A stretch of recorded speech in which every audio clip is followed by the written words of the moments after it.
Ansar Ali. You are listening to Islam Radio. Delighted to have your company. We are going to have a fantastic program today, as we always do, and all we need is your very pleasant company. On the program today, we are talking about how local democracy is managed and make sure that the freedom for people to exercise their right to vote is done in the best way possible. And to do that, we have Gillian Beasley, who is the Chief Executive of Peterborough City Council and Cambridgeshire County Council. But at this time of the year, she has a more important role as the returning officer for the local elections, which are taking place on 3rd of May, not many days away now. Gillian, good afternoon and welcome. Good afternoon, Ansar. Nice to be here with you again. Thank you very much. It is. It's always a pleasure to welcome you here on Islam Radio. You have obviously been a very good supporter and a good friend of Islam Radio.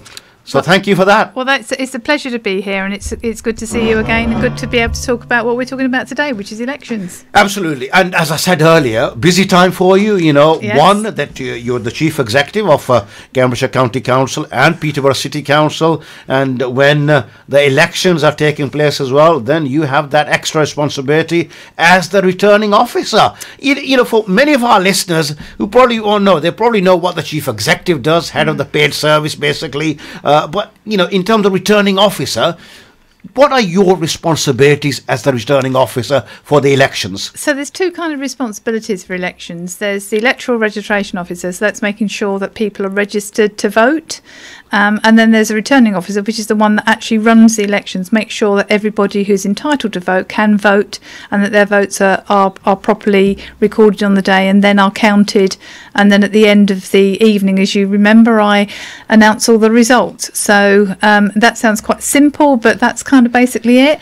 But I do have to say, and it's you'd expect me to say this, I have a great team back at the town hall. Some really, lots and lots of people supporting this. So there's a team that are employed. So they kind of help me, and they do all the kind of what they say the hard work. Yeah.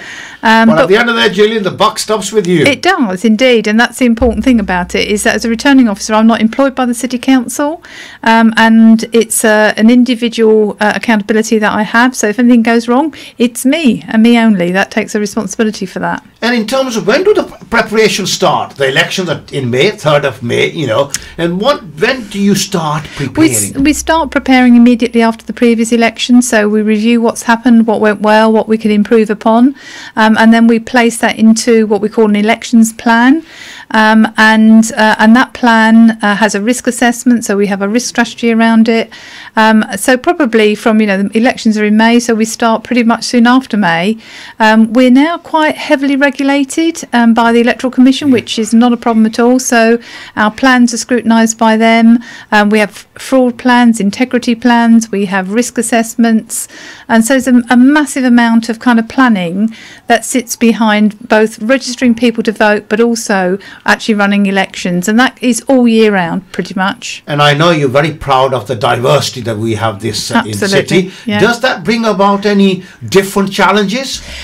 I think, there's always sometimes an issue of making sure that people understand what their rights are, and that we get that message across and we communicate that well to the diverse community. So communication, I think, is an important challenge, but one that we think about very carefully, how we get messages across. You're entitled to vote, it's your vote, don't give it away. Those kind of things we think about, what languages we convey that information in, how we get that across, not only through written information, but through people who are employed by us, going out into communities.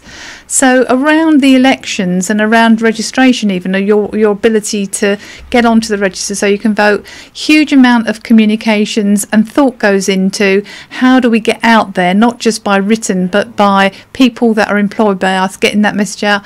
And also we have good relationship with partners, with Crosskeys, with the police and with other organisations, and who can also take that message out. So, and it's making sure that we do that in a way that people can understand what their rights and their responsibilities are. I mean, at the moment, as we speak, the deadline for registration has closed. It has indeed. It has. But in terms of ensuring that within our city, the democracy that we have, that we cherish and we love, and we have to protect at any cost, works well. and everyone who's entitled to vote, as you say, is registered as well. You know, what happens with that? You know, you talk about communication, you know, just ensuring that people are registered, because if you want to have a say in the elections on the outcome, so you can vote for a person, can vote for the party of their choice, the candidate of their choice, they have to be registered first. Yeah, and the date for registering for this election, as you rightly point out, is closed. But we changed the registration process a couple of years ago to individual voter registration. It used to be that a form would go to a household and an individual in that household would fill it in. Now you can actually apply online, and you go through a process of checking that you're eligible to vote, and we get the results of that. And if the person is able to vote, they then go on our register. And we have this thing called rolling registration. So there's a date initially by which you should register, and then we continue that registration process up until, I think, last week at midnight. It was on that people were able to vote. So our team are there, sitting there at midnight, checking all of the post boxes, making sure that everybody who has applied and is able to vote actually can vote on the day. And then we compile the final register, which is the register that goes out to the polling stations on the day, and that's a register through which, when you go into a polling station, you give your name, and if you've got your poll card, great. You don't have to have a poll card to be able to vote. You just have to be on the register, and all of that has gone on. So, you know, it's a big enterprise and an important one too. Absolutely. And so the important thing is that people do exercise their freedom to vote, exercise their right to vote. To do that, they must register. So this time, okay, it's gone, the deadline, but people need to be aware of that. Yeah, they can. I mean, we live in a democratic country. Yeah. And if they're concerned about how they do it, then they can phone my electoral team up, and they'll take them through it if they're at all concerned. And I think, you know, the importance, as you quite rightly place on voting, is because they're voting for city councillors, as you know, and the breadth and depth and range of services that the council provides affects everybody's life in this city. And you know, the decisions that we make are through councillors, and those are the people that are going to be voted in on Thursday, the 3rd of May. Okay, so once people have registered, they are entitled to vote on the 3rd of May. They can actually go into the polling station. They can. They would have, by now, most people would have received their polling cards as well. They will have seen their polling cards, but if they haven't got their polling cards, call the office. But you don't need a polling card to actually vote. You just need to be on the register. So when you go in, you need to give your name and your address, and then they'll verify who you are, and then they'll hand you a ballot paper. You can, as you know, vote by post. I was going to come to that. So that's one way, is to go personally to the polling station. One way is to go personally to the polling station, and a lot of people do still like to go to polling stations. And you know, if you go into a polling station now, it's not changed a lot over the years. You go in, you give your name, you get your ballot paper, and then you go into it's because it's a secret. It's a secret ballot. You go into a booth and you mark the person who you want to vote for. You fold your ballot paper up and you put it into the ballot box, and that's it. Really, that's essentially all you do. So and the other way is that you can actually also register to vote by post. You can vote by post, and if you can't get to the polling station on the day. Yeah, well, anybody can. You know, it used to be that you had to have a reason to apply for a postal vote. Now you can just apply for a postal vote if you want to vote by post.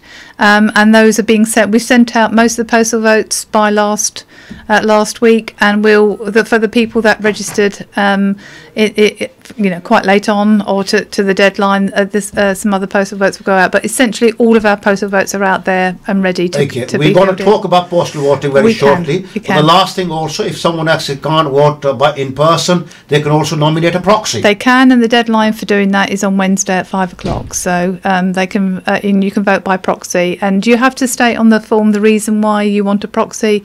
And if it's a close family member, you can have as many proxies. But if it's somebody who's not related, you can only go for 2 proxies. So, but the deadline is on Wednesday at 5 o'clock. Okay. So there are 3 ways to vote, and it's very important that people do register and exercise their right to vote.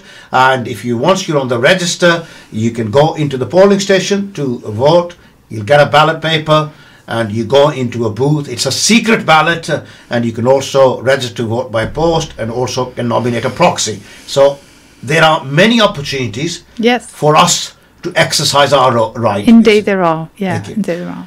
And when we talk about postal votes, there has been some reservations some criticism that our wonderful democratic system may be compromised by postal voting system because you don't ask for any reason. Why does anyone, if they live near a polling station, why does a person need to have a postal ballot for?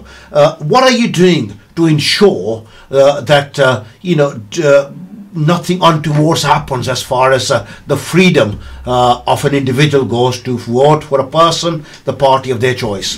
Well, postal voting was and the word we often use is deregulated. So it did used to be, as you rightly say, that you had to have a reason.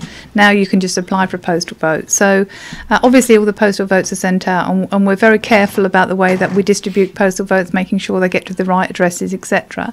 And the law related to postal votes has changed over the years. So when they were first, as you call, deregulated, there wasn't the system now where you have to actually put your signature and you put your date of birth on the declaration form. Now what happens now, you do that, and you can come and see it in the town hall. Anybody can have a look at this.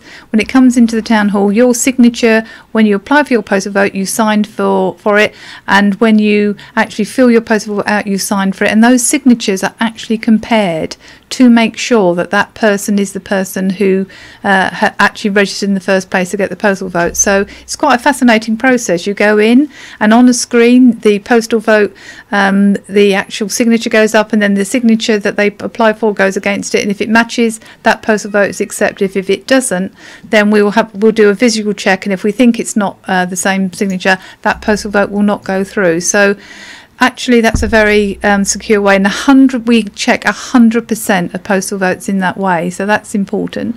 So each and every vote is checked every single to make sure it is that all the information, the signature matches, and the date of birth matches as well. So it's signature and date of birth. If it doesn't match, then the postal vote will not go through. So, and we check, every council has to do this, we check 100%, and that you can imagine we've issued about 17,000 postal votes, and we don't get all that number back, but we get a high percentage back of postal votes, and every single one is checked. Even on the night of the election, people still hand their postal votes into polling stations or into the office.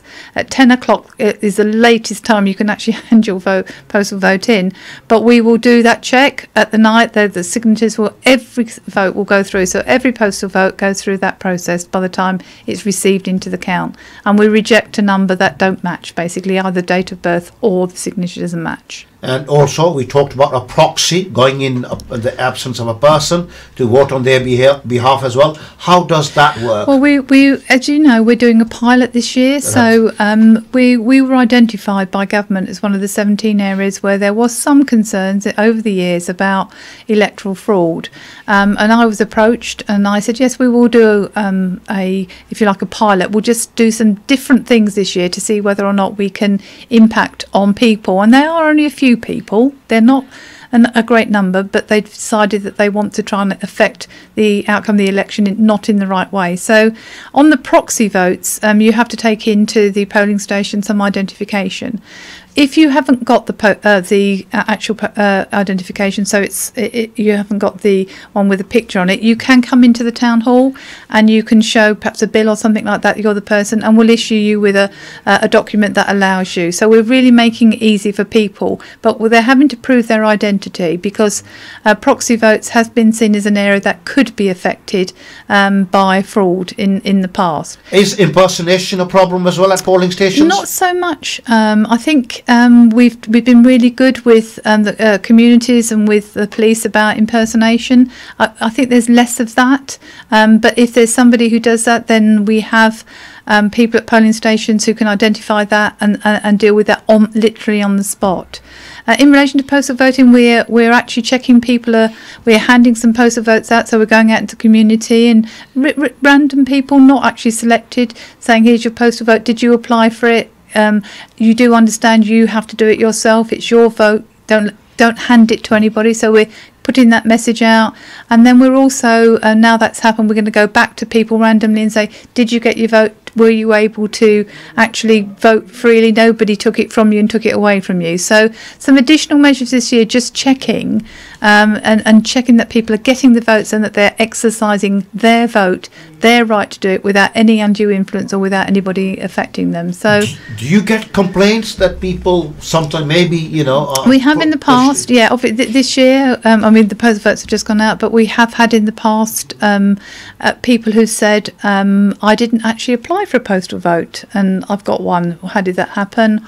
Or somebody's come round to my house and collected my and that wasn't right. I didn't agree to that happening. So yes, we have had that in the past, but every allegation that we get of anything of that kind, we always investigate. We don't always get to the bottom of it because it depends on people giving evidence, but we will investigate absolutely everything, because what we want to say to people, we will not tolerate this. These are serious criminal offences as well. They are serious criminal offences, and in the past we've seen people go to prison for issues around postal vote fraud in particular, and we have seen a couple of impersonation cases quite some years ago, but that hasn't happened so often. So we've concentrated on looking at postal votes and on proxies. It's a pilot. We're seeing whether or not any issues arise, whether we can learn more, whether we can do more. So we're really committed to making sure we do the maximum amount within the law to actually prevent those small number of people from affecting the outcome of the election, because it's not widespread. It is a small number of people determined to do this, and like you and like everybody else, we want to make sure these people are dissuaded, distracted or caught if they are doing it. Democracy doesn't come easy. People have given their lives for this as well. So we must make sure each and every one of us has that responsibility to ensure that at the end of the day, democracy and the freedom to vote for whoever you like is paramount. Absolutely. Very important. And as you said earlier, it is a secret ballot. Yes. No one should be able to see the cross on that ballot paper. And for this year, we've been through the pilot. We get funded. We put in every postal vote is a leaflet, and it's in a number of the most popular languages in the city that explains this is your vote. You have a right to vote freely, and not to be interfered with. And so we've gone that much further to actually put that into the postal vote envelopes this year. So in addition to all of those other things and knocking on doors and all of that, we've added to the knowledge of people about their rights and the importance to us, all of us. It's not just to me as returning officer. We're all very passionate about democracy in this country. All the communities that I work with in the city are so, and we're not going to let a few people who want to influence it for whatever their reasons are do it unfairly. So and we're all together. I think we've always stood together on this, and we'll continue to do so. As you say, it's only a few bad acts who are trying to damage our democracy, and certainly as far as the reputation of our wonderful city concerned, sometimes it has courted the wrong sort of publicity as a result of that. Indeed. But what we do have from colleagues in the Electoral Commission in government, they believe that we have a really good community relations, we work well with everyone, and that we've got a good response here, and that we have some of the best practice because we have such good relationship with our communities. It's not just comes from me, it doesn't come from my offices, it comes from all of us believing in democracy and making sure that that message gets out there. So I'm not the sole conduit, and so this programme is really important in my view. That's why I always want to come onto it, but there are lots of people across the city, across the whole of the city, who carry that message out. Absolutely, so important, and obviously I often, and no doubt you as well, when one reads in the press that Peterborough is one of the only handful of cities who are going to be kept a special eye on when the elections take place, it's not very heartening, and we want to do something about it. Well, basically, it's not something we want to be known for. Absolutely. Absolutely. So, these measures for me are about how we remove this from our city and we move forward. And so, and the cooperation of everybody is gratefully received. And I hope one day that we don't have to have this conversation, Ansar, actually. Absolutely. And we will be carrying on our conversation after the break as well. You are listening to Islam Radio with me, Ansar Ali and Sharika, and we are having a conversation with Gillian Beasley, Chief Executive of Peterborough City Council and Cambridgeshire County Council, but more importantly talking about her role as a returning officer for the forthcoming local elections. More to come after this break. Stay right where you are. Stay tuned to Salam Radio after this short ad break. Thinking about iftar? So are those who have nothing to break their fast with. Feed a fasting person at Masjid Al-Aqsa for just £6 a day, or give a family a whole month's supply of food for just £65 in a country of your choice. Make a difference to someone's life this Ramadan and earn multiple rewards from Allah. Now is the time to give. Visit humanappeal.org.uk or call 0161 225 0225. Salam Radio and Penny Appeal present an evening of Qawwali, a tribute to Ustad Nusrat Fateh Ali Khan, a live performance by Chand Ali Khan Qawwal and Party, and Mushaira and Ghazals in aid of building water wells in Pakistan. Sunday 29th of April, doors open at 6 p.m. at the Gladstone Park Community Centre, Bourge Boulevard, Peterborough, PE1 2AN. Tickets are £10. Contact Kasim on 07722 55884 or email info@salamradio.co.uk. That's the Qawwali Show, Sunday 29th of April, doors open at 6 p.m. at the Gladstone Park Community Centre, Bourge Boulevard, Peterborough. Need car parts quickly and at a great price? City Auto Parts offer competitive prices, trade accounts and a delivery service in and around Peterborough. For all your parts and accessories requirements, visit City Auto Parts, 30 Fitzwilliam Street, Peterborough, PE1 2RX. Call us on 01733 347711 or visit www.cityautoparts.co.uk.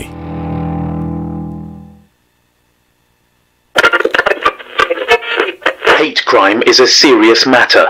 Hate crime is a serious matter. It is important to report all incidents to give the best chance of prevention. If you're a victim or witness of any hate crime or incident, you can report it easily online at peterborough.gov.uk/hate crime. It only takes around 10 minutes and there's no waiting in line. You can choose whether to give your name or a further statement to the police.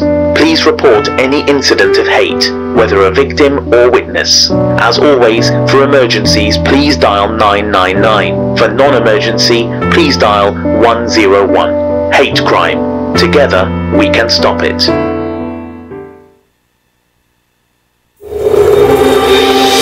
Need a great place to chill out? Look no further than The Lounge for quality food and drinks at a great price. Try our varied menu: pasta, seafood, burgers, grills, salad, soup, rice and sides. Also hot and cold drinks, milkshakes and mocktails. Leave room for our exquisite desserts. The Lounge, 417 Lincoln Road, Peterborough. Call 01733 709 306 to order for delivery. The Lounge, friendly service with a great atmosphere.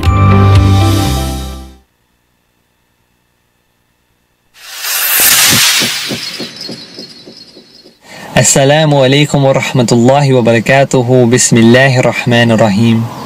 قال النبي صلى الله عليه وسلم: من يحرم الرفق يحرم الخير.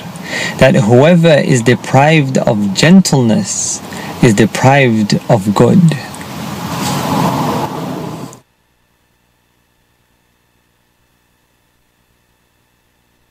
May endless blessings be upon Broadcasting 24 hours a day, 365 days a year.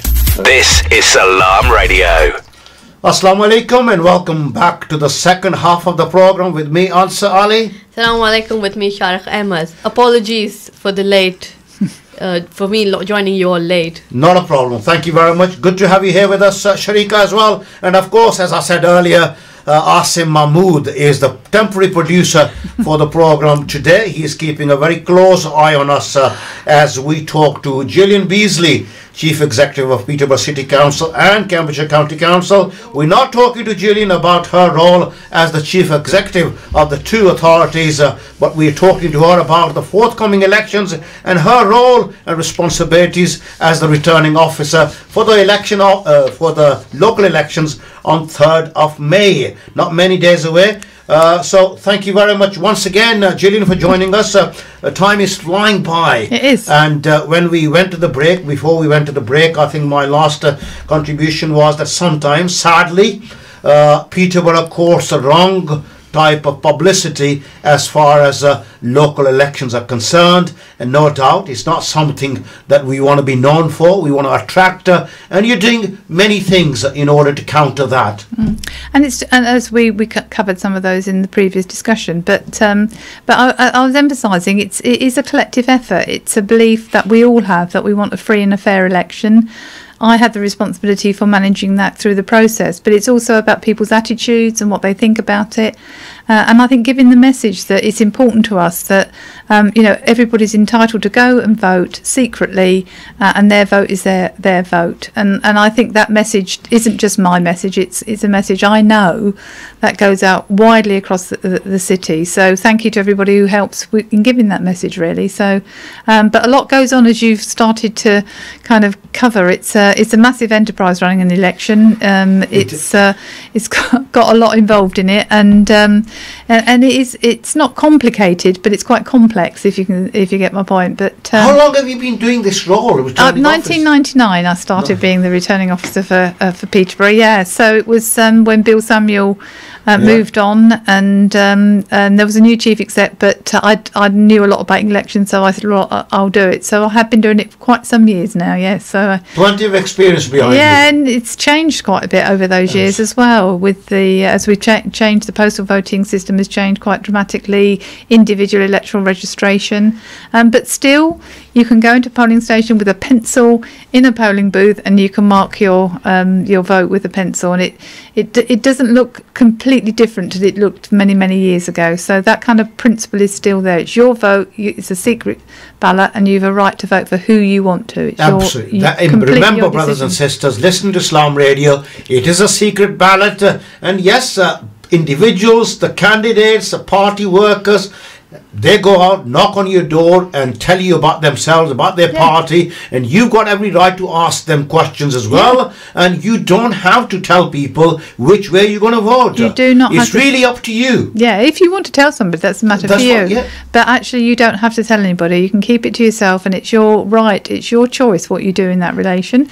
It's, political parties are out there to convince people that vote for them because their policies are the best. That's their role. But at the end of the day, you do not have to tell them anything about what you've decided or how you've decided to vote. And the great things about having opinions and views is that we have diversity, and we have to respect it, different views and opinions. Yeah. And they should actually make us a better society. Yeah. Shouldn't actually mean that we should get at loggerheads with each other. We should discuss, debate, and at the end of the day, democracy, consensus, whatever that is, prevails. Yeah, and there are some fairly challenging discussions about politics, but that's good, because that's people thinking about what the issues are, what they stand for, why they stand for something, and in the context of a city council, that we run some really important services. So how a particular political party wants to do that is a matter for them to debate. I don't get involved in that.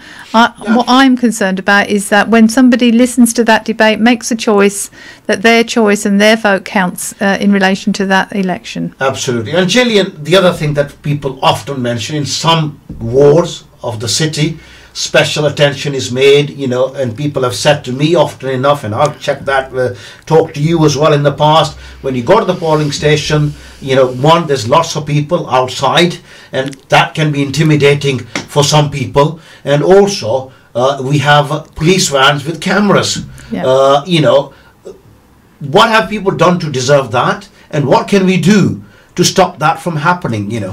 Well, there are a number of people who are involved in kind of administering elections. So you've got your presiding officer who's running the polling station with the poll clerks, but we also have what we call visiting officers who go around to all the polling stations, and the idea of that is just to first of all check that they've put the right posters up and they've got their polling station set up, but it's also to have a look at what's happening around the polling station. And yes, we have had examples of where a lot of people have gathered outside and people have felt intimidated about. So what we do there is that we have police who roam around, we have police presence, but also if somebody feels that way, they can report it to us. We'll send somebody out instantly if there's a concern at all about a polling station where they don't feel free to walk in and cast their vote. So there are so many people around who can help with that. So if there's any concern on the day, call us and we will make somebody available to go down, or we'll report it immediately and get somebody down there. Okay, and the important thing is that people are allowed to vote themselves free according to their free will. Yeah, they make that choice. So somebody asks you outside the vote and saying who you're voting for, you do not have to say. You do not have to say anything. You can walk in and say, I choose not to. It's up to you. You have a choice. But if you feel intimidated at any point, you must report that to us because we will act on it immediately. And the important thing for us as a city, as a democracy, is that we get people to register and cast their vote according to their choices, the choices that they make. Yeah, part of the problem I have, and one of the messages I want to give today, is that sometimes we get to hear about things but too late in the day. It doesn't happen at the time. So somebody will say, well, this happened, and it's about 4 or 5 hours before. What we need is immediate information if there's a concern, because if that's happening to them, it might be happening to somebody else. So, if you're concerned, report it immediately. Don't wait. And that's a really clear message, because if 2 or 3 hours have passed, we've probably lost the opportunity to do anything about it. So if you are concerned in any way or shape, there are people who will listen to you. Immediately, we will. If there's any issue around people feeling concerned, intimidated, worried, we will act on that immediately, and we've got people and police and others who can get to that place and deal with that issue immediately.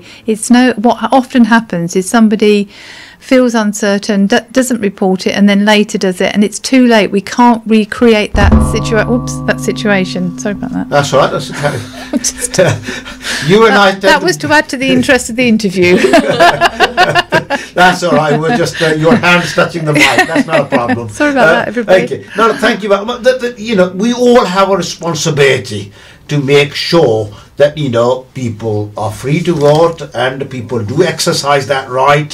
Like Gillian has said, brothers and sisters, the message from Salam Radio, as it's been always, if you're concerned about anything, please do report it to the authorities. Can I give a telephone number? Please do. If that would be okay. In terms of elections, any concerns to do with the local elections? This is our election fraud hotline, and anyone who has any concerns can call this, and it's 01733 452 277. So that's 01733 452 277. So that's our, and then general queries is 01733 452249. So either of that, you could report any concerns to either of those numbers and you would get a very quick and an instant response. Absolutely. And sometimes people, if they haven't received the polling card, if there's 4 people registered, 3 have received their polling cards, 1 hasn't, you can always ring up to double check. Just ring and double check, because what we do in the elections office around this time, because postal votes are going out, there's lots of queries, we make sure that the phones are answered very quickly, so you can just check. It's sometimes something has gone wrong, sometimes nothing has gone wrong, but we just need to know. So we would be concerned if a number of poll cards hadn't been received by that would make us concerned, so we might look into that. So we're really keen to get information, and if slightest concern, don't worry about calling us. We'd be delighted to receive your call, help you and deal with your query. Yeah, the important thing is that if you feel that you've registered to vote, and you cannot be denied and should not be denied. No, absolutely not. Absolutely not. So please do make use of those telephone numbers. We will repeat them again later on in the program as well. So in terms of polling stations, they open very early in the morning? They open at 7 in the morning, but we're all in the office for about 5:30, 6 o'clock.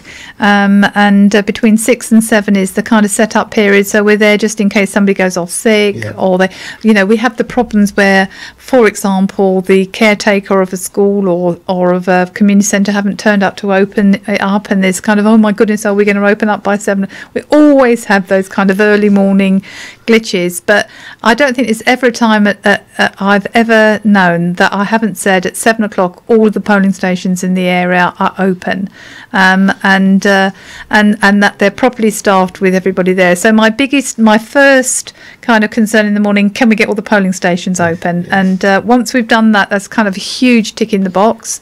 Everybody's arrived, because obviously, you know, I think it starts next week. All of our presiding officers who run the polling stations turn up, they pick their ballot boxes up, and I'm reliant on them to get out to those polling stations, open them up, and make sure all of their posters are up, all the ballots are ready to go, all of the booths are there. So, you know, I rely on some fantastic people who volunteer. And you know, if it all goes wrong, that's the issue. But you know, you train people. You know, I don't leave a lot to doubt. We train people. I've just come, interestingly, from training all of the count supervisors for doing the count in the evening.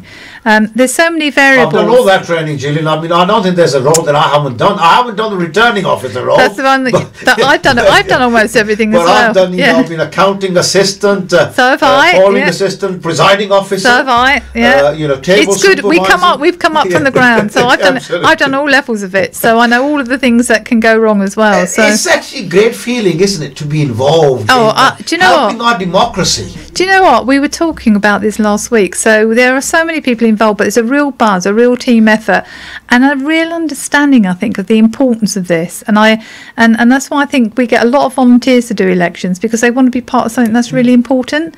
There's a great kind of team spirit around at the time to get this right. It is a long evening, as you know. I mean, this one won't be as long as some of the evenings that we've experienced in our time. But, you know, we expect to finish about 2:30 in the morning and have declared all the results by then. We could have some tight elections, so we could do some recounts. That would always increase the time. But it is a massive enterprise. But you know, having done them for so long, you know, I kind of plan, as I say, I plan them all year round, and we've got some great people. Good people who are really committed to getting it right and getting it right on the night and during the day as well, because we've got the whole day. Absolutely. 7 o'clock in the morning, the polling station's open right up until 10 o'clock in the evening. 10 o'clock in the evening, that's correct, yes. And you should have all received your polling cards by now, the white cards. And you, on the card, it would also say which polling station. Indeed. Your local polling station. Indeed, yeah. Because there's been 1 or 2 changes, hasn't there? You know, yes, well, we've had some changes, but that's the definitive position. If you've not got your polling card, call the second number that I gave, and they'll check why you haven't got it, and they'll find out. If you're not sure about where your polling station is, phone the office. So there's, you know, the information is there to be had. And if you're concerned, you're worried, or you just want information about where to go, just call us and we'll give you that information. And we can't emphasize enough, it's a secret ballot. Yes. Only, you know, the only time that your ballot paper will be looked at is at the count, basically. Exactly, yeah, exactly. And that's how it should be. Yeah, it is, and nobody will know it's your vote either. Yeah. That's the next question, because sometimes some people who are new in the country, they probably think that, oh, I need to tell someone that if they said, would you vote for me if I... And sometimes people, you know, and they think they'll be found out, basically. No, you won't. No, you don't. I mean, I have seen on occasions people believing that they've got a photocopy or photo with their mobile phones what they've voted, and then absolutely not. That is a secret ballot. You do not need or have to or are required to reveal who you voted for. And your vote, let's take the example of you go into a polling station, you put your X, you fold your ballot paper over and you put it into a box that is not opened until the evening, and your name is not associated with that ballot paper because your name is on a separate list to that. So nobody can know what you voted. Nobody can actually check that unless you tell them, or you photograph it and you show somebody. But you're not required to do that. If somebody tells you you've got to photograph your ballot, that is wrong. You do not have to do that. As far as our democracy in this country is concerned, it's a secret ballot that crosses your responsibility. You don't have to tell anyone. No, and when with the postal votes, you're returning your postal vote in an envelope where there's also an identifier, because we're checking your signature is the one that you applied, but that doesn't stay with your vote. That is only going, and if that matches up, your vote goes through, and you're not that, so that vote is not opened or associated with you. We're just checking that that vote has been returned by the right person. So again, somebody can't associate what you voted with your ballot paper. So it is, you can keep, and we do keep, what your choice, your vote secret. If you choose to tell somebody, that's a matter for you. Okay, and the 10 o'clock polling stations close, and then all the presiding officers are rushing off. Well, they all rush. This is when it starts getting really interesting. Yeah, so just talk us through, because people are not always, because that is the exciting time, I suppose. Yeah, so we start at 10 o'clock counting, and we've all obviously got loads of postal votes, so we start what we call a verification phase. So we're just checking that the number of postal votes that are in a box and then what happens is that we get a wave of... No, let me get that right. Sorry. I'm sorry. I mean, because there's a lot of listeners to Islam Radio who are not familiar with the way that the system works. Yeah. So the verification, the ballot papers are, no one sees the crosses upside down, basically. It's just the number. So if the presiding officer has said that in this ballot box, there are so many, say, 986. Yeah, so they say they've issued, so they have a ballot paper account. Yeah. And they put a number of how many ballot papers they have issued. That goes to the central count area, but the ballot box goes to the ward count table, and we verify. But the people who are actually counting the votes on that table do not know what has been issued. And so they count them, and if they don't get it right, they get sent back to do it again until they get it right. So the only time that things can be slightly wrong is if the presiding officer has put the wrong number onto the ballot paper account, but generally that doesn't happen. But so basically all you're doing is saying, the presiding officer says I've issued 500 votes, we check there's 500 votes in that ballot box. That's the first stage, what we call the first stage. And then when all the ballot boxes are in, all the postal votes are in, and all the late postals, because people still go to their polling stations to hand in postal votes, that's a choice they make. And then we've got a set number, so for a ward it could be 2,500. That's the number of votes that goes through a second stage, and then we sort them into the candidates, and we reject votes that aren't properly made, and then that all comes down to how many votes for each candidate, and the one who gets the most is the first, is the one to be elected. And you started declaring the results? Yeah, I think I probably start declaring about 11:30 all the way through to about 2 in the morning. So That's it's just really exciting, isn't it? It's very fast, actually. For me, it's really so.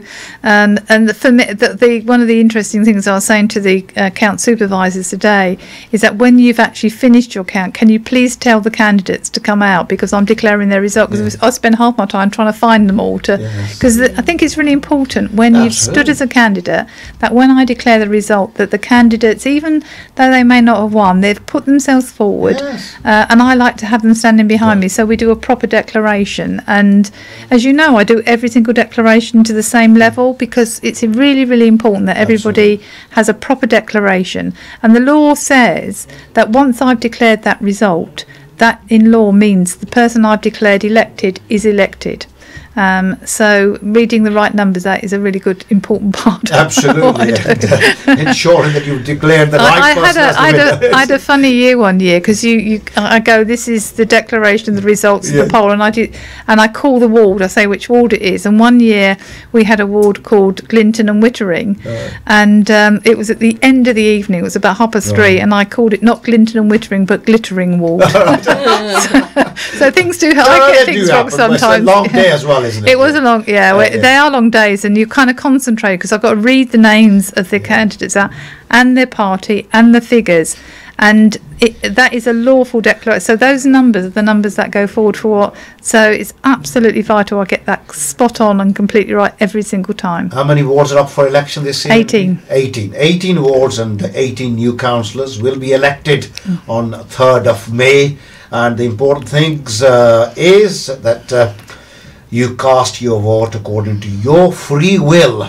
Yes. Without any intimidation. And if you choose to tell somebody, it should be a free choice, not one that is done by undue influence or by intimidation or threats. There's no compulsion.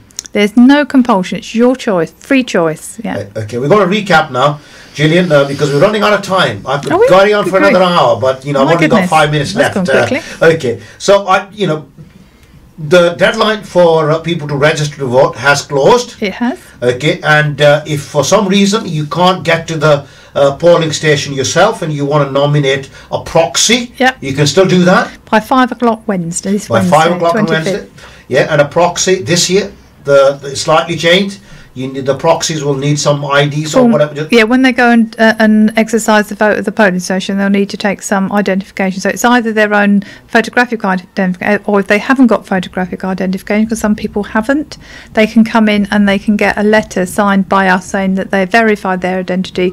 Might be through a bill going to their house or something that proves that they live at that property, and then they can go and they can vote on behalf of that person at a polling station. So you are paying particular attention to proxy votes and to postal votes and postal votes as well. Yeah. So what's the difference? We do just to recap. So on postal we votes. do with 3 areas we pay attention to on fraud is postal votes.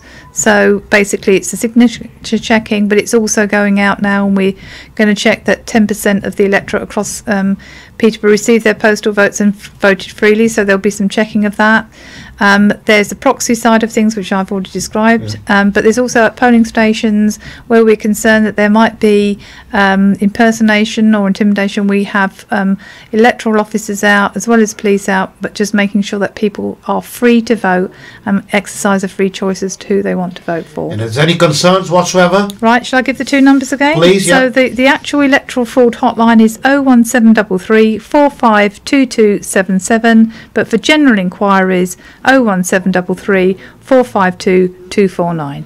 And once again, I have to reiterate that sometimes Peterborough has quoted the wrong sort of publicity as far as elections are concerned, and none of us want that. Nope. And it's up to all of us to ensure that our democracy prevails. Yeah, and to say to people, like you've said, like this programme does, and like we say, and with all the literature, you have a right to vote in secret. You do not have to reveal who you're voting for. It's your vote. You keep your vote. You exercise your right. And if you feel concerned, please let us know. Anything that you're concerned about, we will investigate. We will deal with it. And you can report it anonymously, because we will take every report very seriously.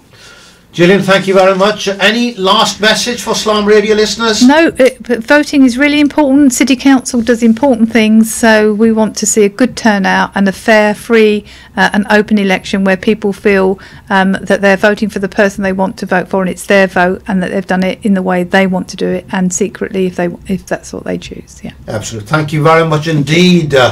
Okay, I've got a competition for you. I hope you got a piece of paper and pen ready for an event that is coming up very soon on Sunday the 29th of April. It's a Qawwali show, a tribute to Ustad Nusrat Fateh Ali Khan, one of my favourite Qawwals. I had the great privilege of interviewing him on at least 3 occasions, and fantastic performer. And we've got a special tribute to the late Ustad Nusrat Fateh Ali Khan. Chand Ali Khan Qawwal and Party will be performing at this charity event Sunday 29th of April. All I need you to do is tell me by email, drop us a line at info@slamradio.co.uk, info@slamradio.co.uk, and or text message us. Our text WhatsApp number is 07745278978. It would be better if you actually text or WhatsApp us your answer 07745278978. What is your favourite Qawwali of late Ustad Nusrat Fateh Ali Khan? What is your favourite Qawwali of Ustad Nusrat Fateh Ali Khan? We've got 2 tickets to give away, and make sure you get your entries to us by Friday so I can announce the winners on the programme on Friday. Which one of Ustad Nusrat Fateh Ali Khan's Qawwalis is your most favourite? And if you want to enter our competition to have a chance of winning a pair of tickets, text or WhatsApp us your answers with your name and of course your contact details. The number is 07745278978, and if you don't enter the competition, make sure that you come and support this event Saturday 29th of April at the Gladstone Park Community Centre, 6 p.m. Tickets are only £10. It's a charity event. Please do support it. If you want to buy a ticket, contact Qasim 07722558884. It's Sunday 29th of April. I beg your pardon, I'm getting carried away here. The time is running out, and I want to thank Gillian as well for her time. Gillian, thank you very much. Thank you, indeed. it's a pleasure. Ansar, thank you for inviting me on the programme. And Sharika, thank you very much indeed. And we must thank our temporary producer Asim as well. He's going back to university tomorrow. He's done a stirring job in making sure that we run the programme in an orderly fashion, and also Qasim as well, who's been looking after the technical side. Thank you very much indeed. And above everything else, thank you very much, dear listeners, for your very pleasant company. I hope you've enjoyed the programme. Make Islam Radio your number one choice for listening. Inshallah, I'll be back with you on Friday at 5 o'clock. Allah Hafiz. Remember us in your du'as. You're listening to Salam Radio.